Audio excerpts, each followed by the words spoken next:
Aí cheguei em casa, ligaram para mim, teve 2 sacerdotes satanistas que me incomodaram muito. A gente só não enlouqueceu, eu e minha esposa, porque realmente Deus não permitiu. Tu já estava casado nessa não, fase aí? Né, nessa fase aqui eu namorava. Tá. Né? Namorava com uma outra moça, Tá. não era conhecia essa daí, veio posterior. Tá. Né? Esses sacerdotes começaram desde aquela época, desde a minha conversão. Eu tinha quase 26 anos, eu tinha 25 anos e 8 meses, né, quando me converti. Então, eu conheci a minha esposa com 27. Né? Então, levou Na igreja? Conheci na igreja. Tá. Né? Então, eu não era muito de frequentar a igreja, né? Mas ela estava fazendo um grupo de teatro, né? E precisava de alguém que praticasse algum tipo de esporte, né? Para fazer uma cena lá. E como eu já praticava Kung Fu, eu falei, eu posso fazer uma sequência aí.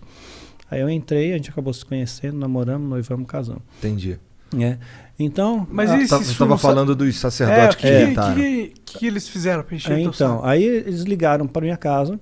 Nesse mesmo dia? No mesmo dia. Eu cheguei em casa, passou 1 hora mais ou menos, o telefone tocou, né? E a voz do outro lado era um tal de Taulês, a gente deu o nome de Taulês no livro. E ele pegou e falou para mim, nós avisamos você, satanismo não é para todo mundo, né? Mas uma vez que você entrou, não tem mais volta, não tem mais volta. Amanhã você tem um compromisso conosco, né? E nós vamos buscar você na sua casa. E se você não estiver aí, nós vamos matar a sua família. Caralho! Né? Então, assim, eu não pensei 2 vezes, eu não consegui raciocinar, né? A única coisa que eu pensei, porque eu sabia que ritual que era, né? Aquele ritual era um ritual que eu teria que fazer pela primeira vez, um ritual de sacrifício humano. Então, Por quê? Porque tu estava fraco? Não, para subir de degrau, para virar sacerdote. Né? Então, estava marcado, estava me preparando para aquilo, entendendo os princípios, conceitos, aprendendo os rituais, aprendendo o uso das ferramentas, né, que são utilizadas. Né? E eu conheci a pessoa, conheci a menina de 9 anos. Os pais doaram a filha, né, para ser sacrificada em troca de poder, de glamour, de beleza e tudo mais. Os pais, a filha era nada. A filha não tinha um vínculo. Eu acho isso inimaginável. Eu também. Inimaginável. Eu não consigo entrar isso na minha cabeça. Mas tem gente que faz isso. Tem pai que estupra o filho. Né? Né? Então, quer dizer, é inacreditável. A maldade existe, né? Maldade existe. Né? Então... eu conversei com a menina, né? Eu lembro de ter olhado nos olhos dela, conversei com ela. Ela estava no preparo, tem uma espécie de jejum, né? E ela, sem entender o que está acontecendo, porque transforma a vida dela, ela é tratada como uma princesa, né? Então, conversei com ela e aquilo ficou na minha cabeça, né? Então eu falei, não, puxa vida, Deus me livrou bem na véspera de fazer isso. Falei, então é para eu não ir mesmo, né? Eu peguei minha bicicleta, morava na Pompeia, pedalei até o Parque de Ibirapuera, onde tem o batalhão do Exército. Aí parei com a bicicleta bem lá em frente, falei, quero ver me pegarem aqui em frente ao Exército, né? Tô protegido, né? Mas aí foi caindo a noite, né? E eu fui vendo as estrelas, tal. Passei a noite lá, no gramado, né? Daí sentado. E eu fiz a minha primeira... Essa porra pra lá, cara. Não, soprar pra lá. Pra não jogar fumaça nele. Ah, tá. É vapor. Não, tá, é vapor d'água, tranquilo. Aí o que aconteceu? Eu comecei a ver cada uma daquelas estrelas e comecei a pensar, puxa vida, Deus fez cada uma dessas estrelas, né? Deus fez a grama que eu estou deitado, né? Deus fez todas as coisas. Deus vai me proteger. Aí eu fiz a minha primeira oração sozinho, não sabia orar, né? Eu falei, Senhor, você lembra de mim? Olha, eu sou o Marcelo que se converteu ontem, lembra lá na casa no Cusite, né? Olha, eu moro na rua tal, número tal, RG, CPF, grupo sanguíneo, né? Passei os dados para Deus.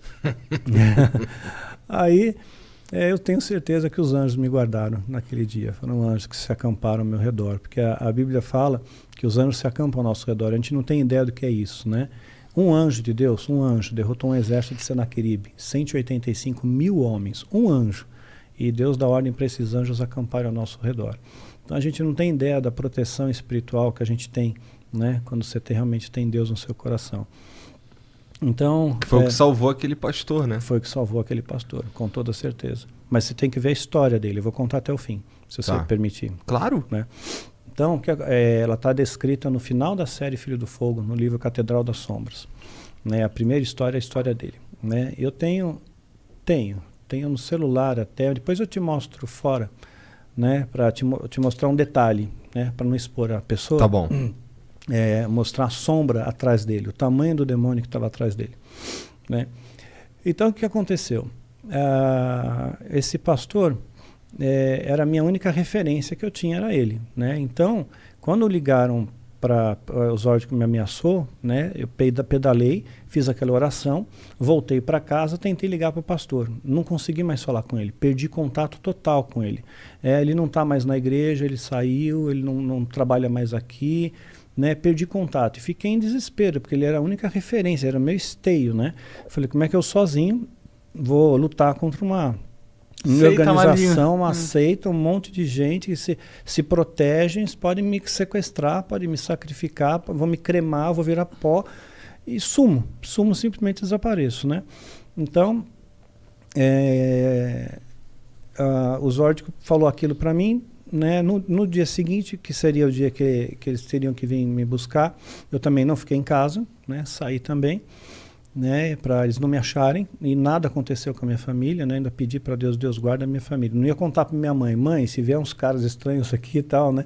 Não falei nada. Tua família também não sabia que tu curtia essas paradas? Não sabia. Tá. Sabia que eu saía, né? Que eu dava umas sumidas às vezes, né? De uma semana, mas era normal, né? Falei, vou passar uns dias lá com a minha alma gêmea, né?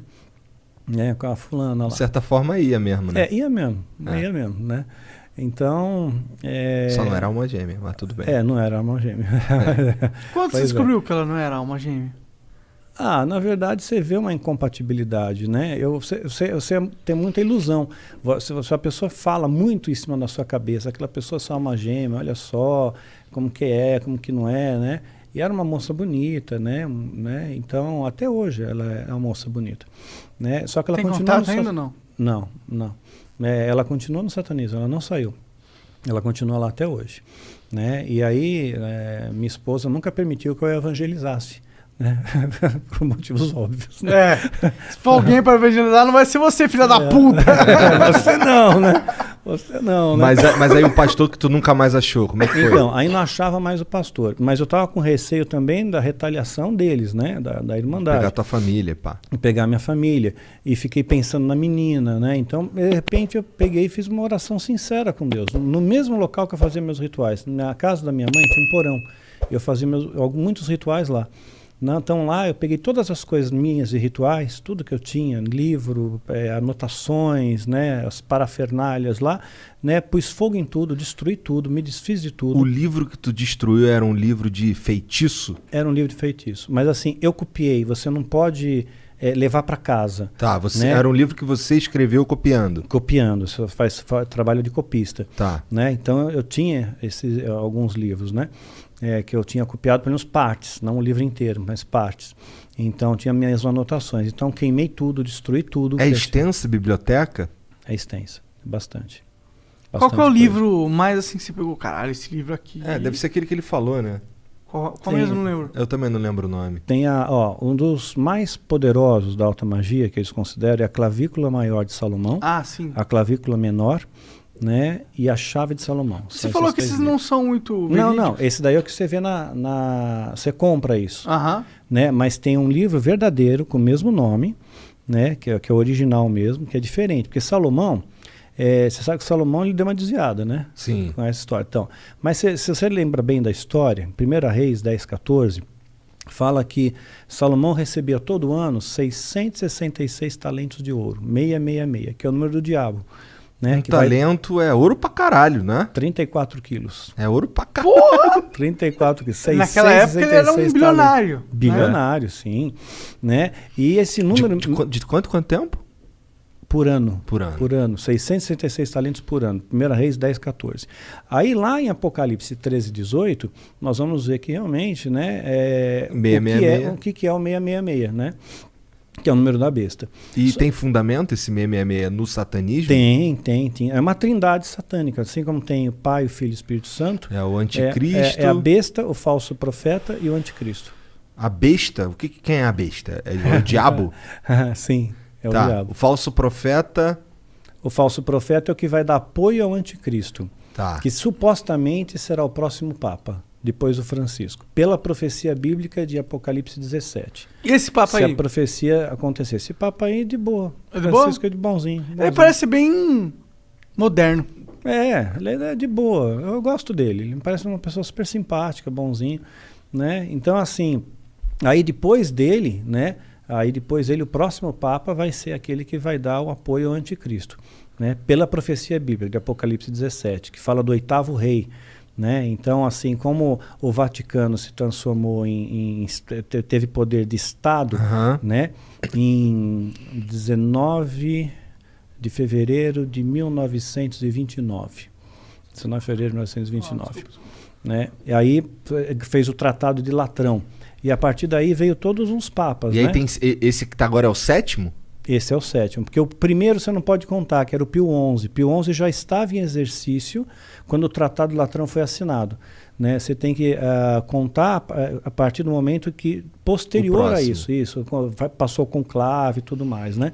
Aí, então esse é o 7º. Então o oitavo rei será o Papa que vai dar o apoio ao anticristo. Pô, eu achei né? que o Papa antes do São Francisco era esse cara aí. Antes do Papa Francisco ele tinha cara de brabo, né? Porra! E tem um histórico meio filha da puta aí também. O Bento XVI? É. Pois é, mas você viu o detalhe também que ele renunciou exatamente no dia que o Tratado de Latrão foi assinado? No mesmo dia, né? No dia 19 de fevereiro. Ele podia ter renunciado qualquer outro dia, né? Foi 19 ou 12. Eu acho que, pô, com certeza o dia que o Papa renuncia é meio pensado, eu acho. Eu acho que Eu também acho. Mas e o raio cair bem em cima da Basílica de São Pedro no dia que ele fez a renúncia? Lembra disso? Não lembro disso, caralho. No dia que ele renunciou, caiu um raio em cima da Basílica. Aí os repórteres, olha que coisa estranha, tem uma coisa sinistra aí, né? Sinistro mesmo essa porra. Sinistro. E aí então esse Papa ele é meio maligno, não? Não, esse não. Não, o anterior. O Joseph, Não. O próximo que é o próximo maligno. que é. O próximo sim. Provavelmente será. E quantos anos tem esse aí? 60, 70? Não, ele tá vovô, né, cara? Eu não tenho certeza também. Também não tem ideia, né? Bom, vamos ver quanto tempo a gente tem aí, né? Então tá, então agora a gente sabe quem é a besta, quem é o falso profeta. Bom, Papa renunciar... Falso profeta é bem icônico mesmo, ser um papa, né? Não é o Felipe Neto, não, pegando. Mas é o anticristo. E o anticristo, que é uma pessoa de poder político, né?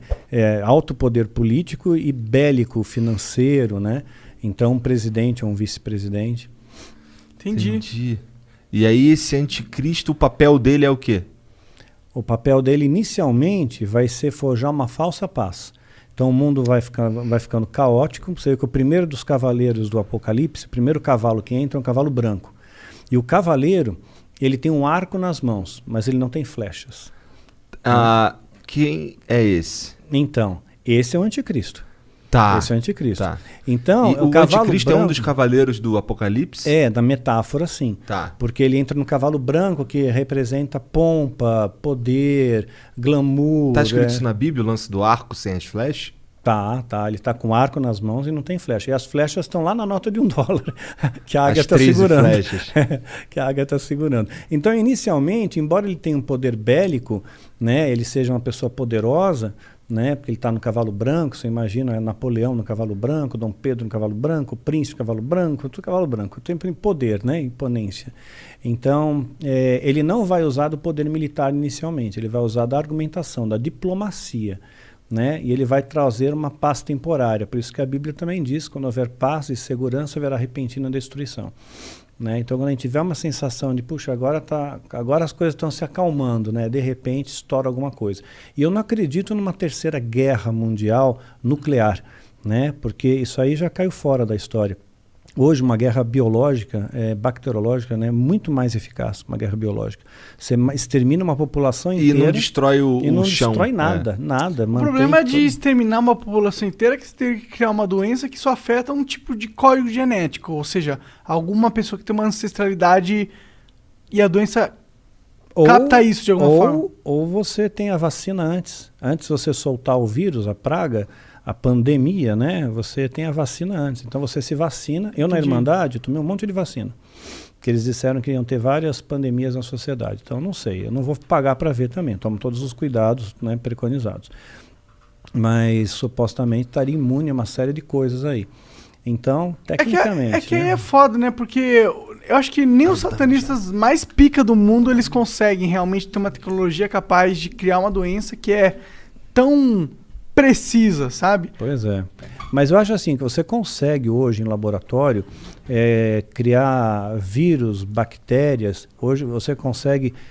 Existe até mesmo um misto de vírus com bactéria, né, extremamente agressivo, que de repente se você espalhar isso no ar, né, ficaria uma pandemia bem punk, seria tipo uma peste negra, né? Então imagina alguém que tenha o vírus da gripe espanhola. Os Estados Unidos ressuscitou o vírus da gripe espanhola.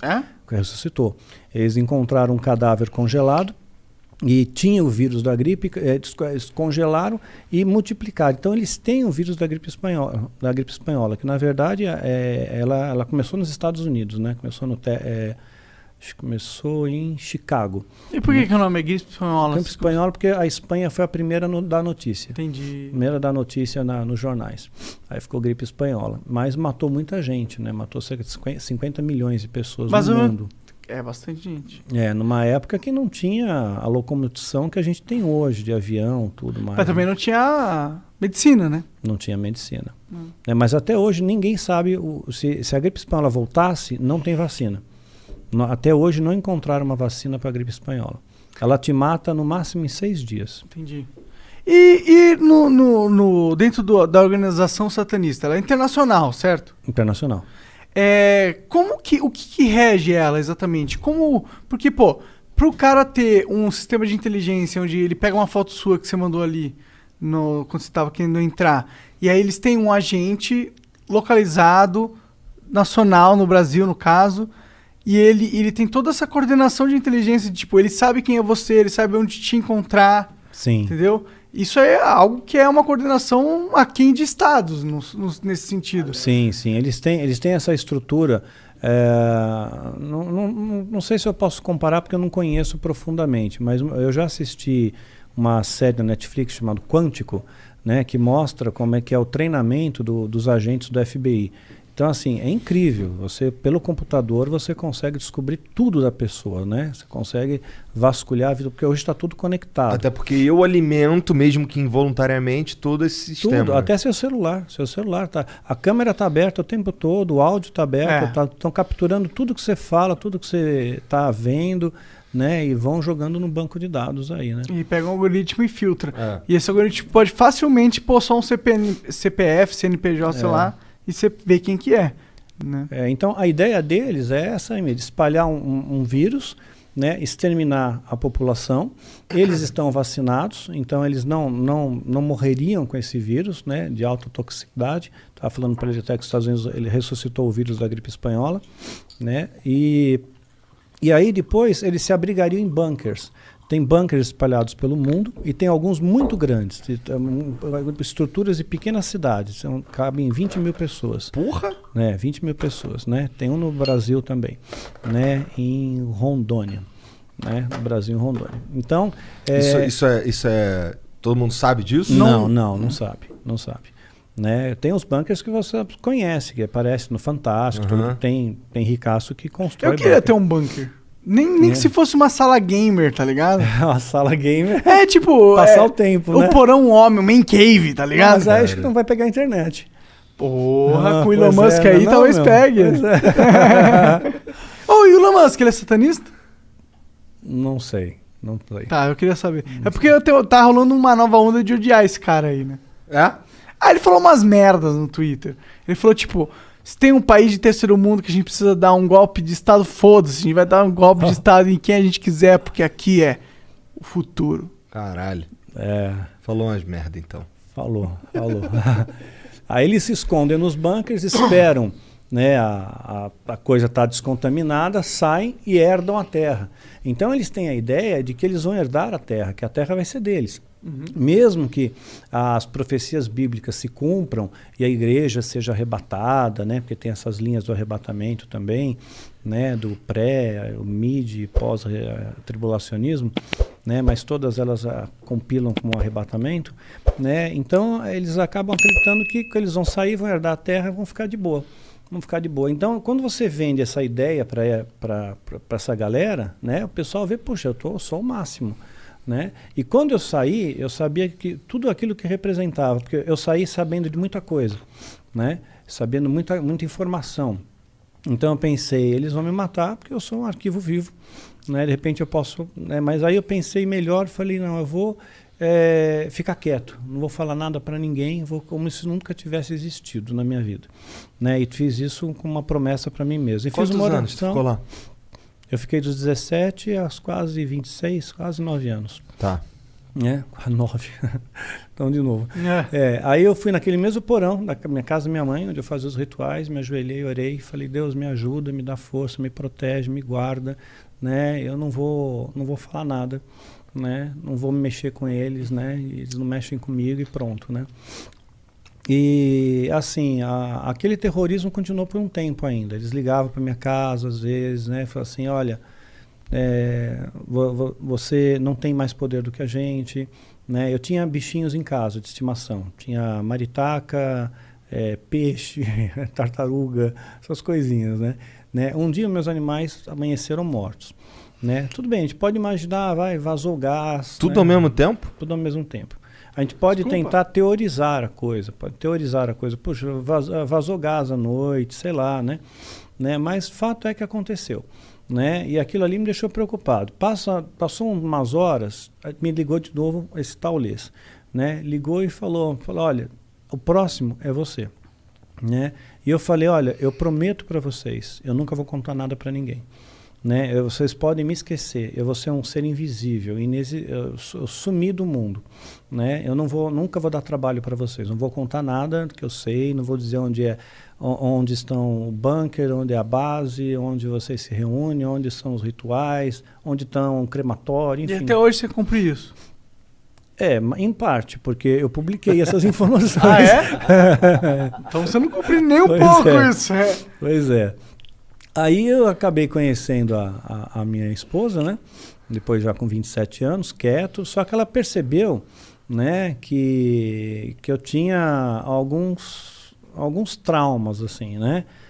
Algumas coisas me faziam mal, né? Ver sangue, né? Minha esposa é médica, né? Foi médica. Então, eu ia no hospital lá para buscar ela. Ela falou, sobe aqui e tal, tô saindo do plantão, tô no andar X. Me emprestava um crachá de um colega dela, eu entrava, como se fosse médico, né? E via sangue, via as pessoas cortadas, sabe? Aquilo ali não me causava muito bem. E ela achava que tinha alguma coisa estranha, e ela insistiu bastante.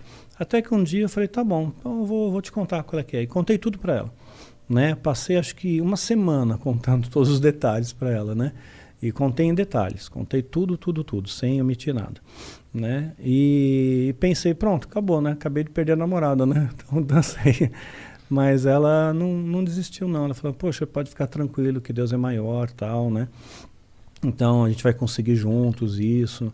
Aí me levou para um grupo de pessoas que eram de libertação, né? Que na verdade não existe isso, né? Maldição hereditária, né? Não tem fundamento bíblico para isso, né?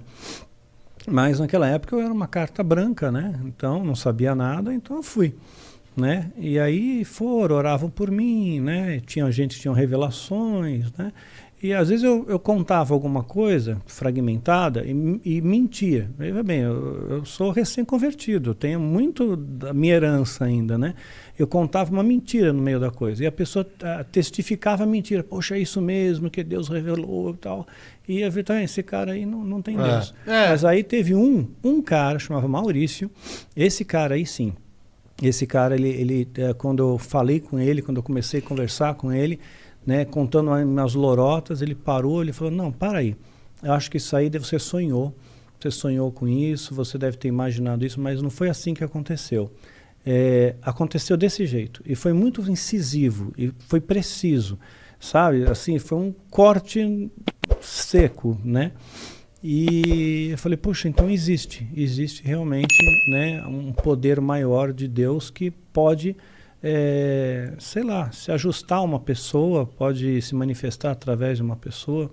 Então eu passei a respeitar mais, né, quando ele estava presente, né? Entendi. E esse processo, na verdade, ele foi libertador para mim no ponto de vista psicológico, porque eu pude pôr para fora muita informação. Né? Pude pôr para fora muita informação. As pessoas, na verdade, tinham mais curiosidade ao meu redor, né? Acho que havia menos interesse em me libertar e mais da curiosidade mesmo, de extrair alguma informação, né? Porque é interessante, né? Alguém que vive no mundo das sombras, né? Sim. Então eu falei, né? Eu falei o que... Não contei tudo, né? Contei 5%, né? Mas foi libertador. Falar sobre aquilo foi libertador para mim. Então eu comecei a escrever o livro Filho do Fogo, né? À mão. Primeiro não tinha nem computador, aí depois tive o computador sucata, fui escrevendo, né? E aí quando o livro ficou pronto, né? Aí eles realmente apertaram a ameaça, né? Eu estava morando em Araçariguama, num local chamado Vale da Bênção. Eles ligavam para mim de madrugada, diziam que iam me matar. Picharam o meu muro, né, morte, né, deram 2 tiros com arma de fogo na minha casa, na porta de casa, disseram, ligavam de madrugada, o próximo na sua cabeça, você vai morrer, se você publicar esse livro, tal, né, e eu falei, bom, se Deus permitir que eu publique, porque eu não tenho dinheiro, não tenho onde cair morto, né, eu estava sem emprego, minha esposa sem emprego, a gente tinha recém-casado, e o livro saiu por um milagre também. Eu fui na gráfica lá, tinha que mandar fazer, deu 2 livros, né? O Filho do Fogo deu 2 volumes, né? Parte 1 e parte 2. Então e a gráfica só fazia 1.000 por livro. Então ia dar 2.000 livros. Então ia ficar muito caro. E o cara falou, como é que você vai pagar? Eu falei, o livro vai vender. O cara deu risada na minha cara, imaginou, vai vender. Né? Com que base você vai dizer uma coisa dessa? Cheio de papel reciclado aqui que nego disse que vai vender, né? Aí nisso, eu então, conversando com ele, por um milagre também, sabe? São muitas coisas que aí eu acredito no milagre de Deus. Porque do nada, o cara, Mário Terrengue, né, da Imprensa da Fé, ele era um dos donos, né, um dos sócios. Ele pegou e falou, tá bom, eu vou fazer o livro para você. Né, mas você me paga 30 dias a data de entrega. Eu vou te entregar 2.000 livros, 30 dias depois você me paga. Né? Tudo bem, eu tô dando um voto de confiança. Aí ele me entregou os livros, eu não tenho ideia de livro meu, é muito livro, cara, é muito pacote, né, na casa, e a gente não tinha móveis, né, então os pacotes espalharam pela casa toda, né. Imagina os satanistas vendo ele chegar com um monte de pacote de livro. Os caras, qual é? Aí liga pro Daniel. Aí, Daniel, seguinte, tem um maluco aqui querendo falar contigo. Daniel! Vai morrer, caralho! Para de fazer essas porra de livro! Pois é. Aí eu fui num seminário de última hora, assim, faltava 3 dias para eu pagar a fatura da imprensa. Quando eles te ligavam, eles chamavam de Daniel? Chamavam de Marcelo? Não, eu tinha um outro nome lá dentro. Relian. Relian. Relian? Relian? Relian, não. Relian. Relian. Caralho. Era o nome espiritual dele. Significa algo? Que eu conheça, não. Ou eu não fiquei tempo suficiente para saber. Eu também nunca perguntei. Tá. Né? Falar no teu nome agora é Relian. Né? E me chamavam de Relian. Então, quando faltavam 3 dias, teve um congresso, uma tal da Rebeca Brown veio para o Brasil, né, que era considerada... era considerada... Esse nome não me é estranho. Ela escreveu um livro, ela ajudou uma satanista a sair do satanismo. Ela escreveu um livro, né, e estava bombando o livro dela, tal, e ela veio para o Brasil pela primeira vez. E ela foi fazer um congresso, né, de batalha espiritual, tal. Aí foi várias pessoas, vai todo mundo aquele rabo de cometa, né? Aproveita porque ela é a cereja do bolo. Aí vem um monte de bico no meio, né? Que é para aproveitar a multidão, né? Pedir dinheiro também, aquela coisa toda. E eu montei uma barraquinha de livro. Chamei um pessoal da igreja para me ajudar, 8 jovens lá para me ajudar a vender os livros, para vender pra caramba, né? Tô aqui no seminário de batalha, né, meu? E os caras, ninguém sabia quem eu era. Então a minha barraquinha virou um ponto de informações, tipo assim, onde é o banheiro? Onde eu compro a ficha para o almoço? Então ficou só nisso, né? Aí, quando chegou perto de eu falar, né, eu fui numa salinha que era atrás do púlpito, né, do altar, e a Rebeca Brown estava lá. Só que eu não falo inglês. Ela estava sem intérprete. Então, eu acho que falaram alguma coisa de mim para ela.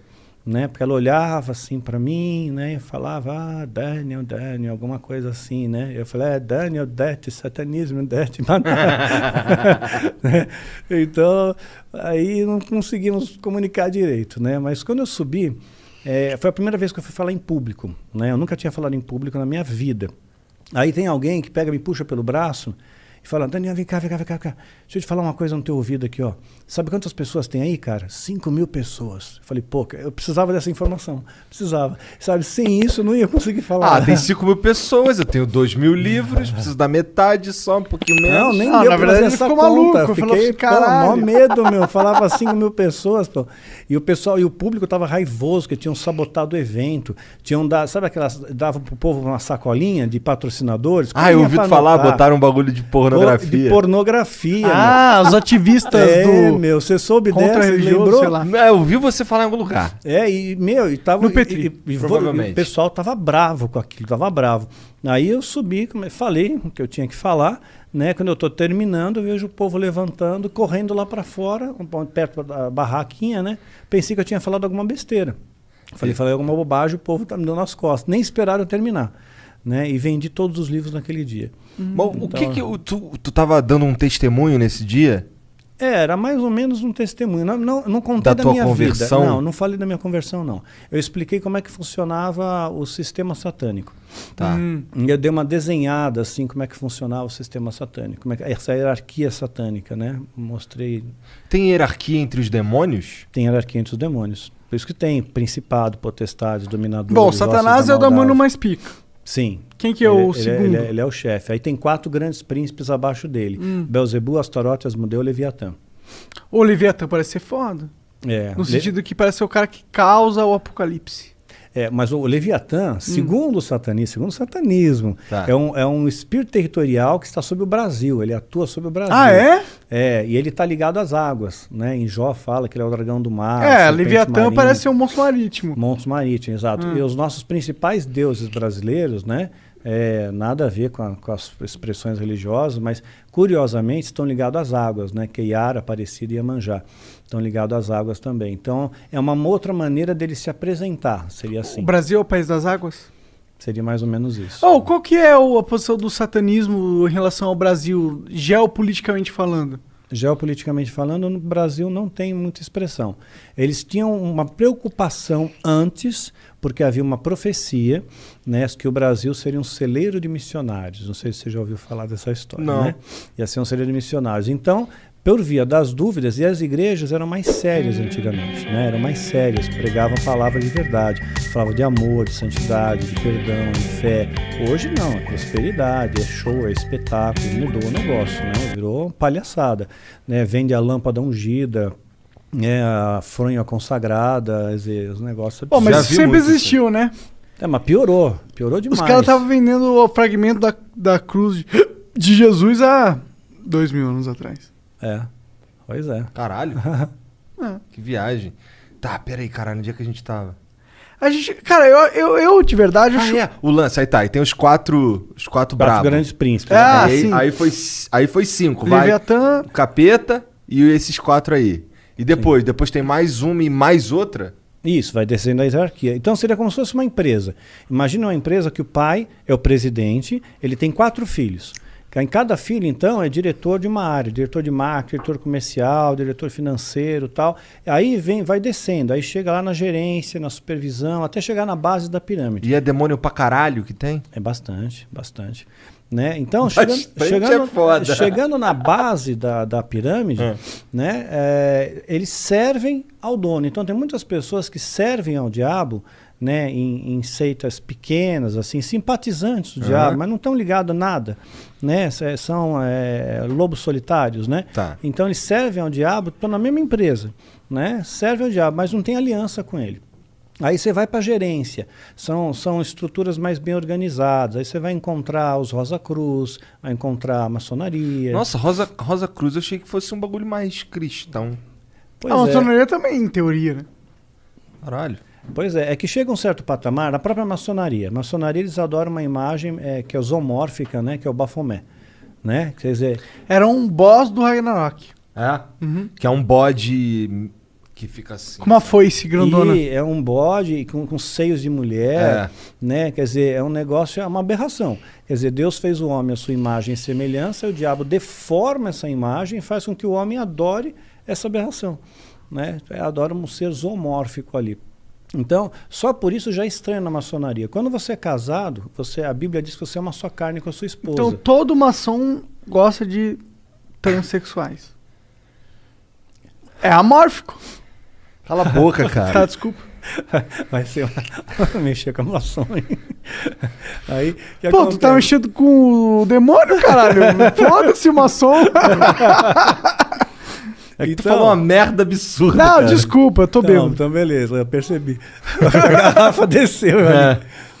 Então, estava mostrando essa linha. Então, nem todo maçom é satanista, mas muitos satanistas são maçons. Então, chega um certo patamar da maçonaria que você sabe exatamente onde você está, né? E aí você pode ser puxado para cima, né? Se você tem potencial para aquilo ou não, né? Então, aí você vai entrar para os Illuminati, né? Que é uma outra seita Então poderosa. existe Illuminati. Existe os Illuminati. E eles têm uma relação com todas as outras seitas, no sentido, você Esse tá é um maçom agora, quer evoluir? Você vira Evoluir, Illuminati. Illuminati. Aí acima do Illuminati, Irmandade.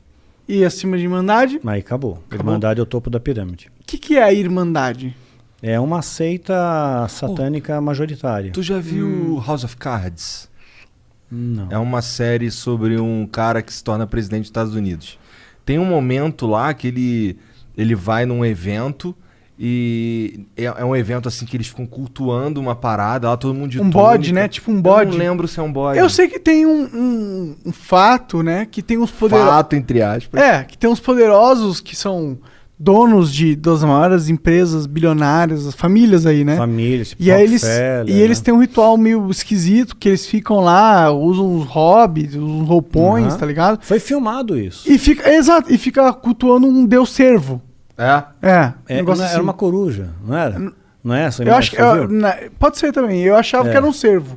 É uma coruja. E aí no House of Cards tem uma parte dessa Porque daí, que o cara tem- quer ser presidente dos Estados Unidos, o outro cara é dono de um bagulho, ele é muito influente, dono de umas empresas muito foda, É. aí tem uns caras de tudo quanto é canto tal, todo mundo ali cultuando aquela parada num ritualzinho ali, mas assim, na série lá não mostra nada assim muito caótico, aparentemente é, sei lá, uma irmandade mesmo. Mas deve Entendi. ser esses bilionários ricaços, eles com certeza se conhecem.